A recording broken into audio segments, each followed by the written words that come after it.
Hey everybody, it's Neil, and if you are like me and you like a nice taut top sheet, or not top sheet, the fitted sheet, this is for you. This is great. My problem is that I have so many pads on here. I have a topper and I have a foam pad and everything like that, that everything just starts riding up on it. So what we have here is the solution.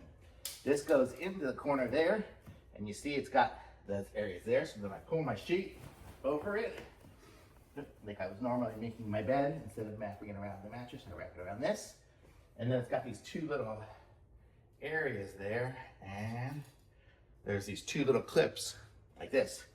So one of them will go right there, and one of them goes right wherever this one is. This one just happens to be lined up with it. Put down.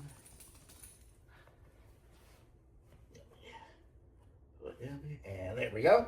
And now it's just holding it in place there. So now my top sheet will stay nice and taut. So this is great. So if you need something to lock your sheets in place, if they keep riding up or anything like that, which was our problem, I already put the other 3 on, so I'm all set. So very cool. Thumbs up.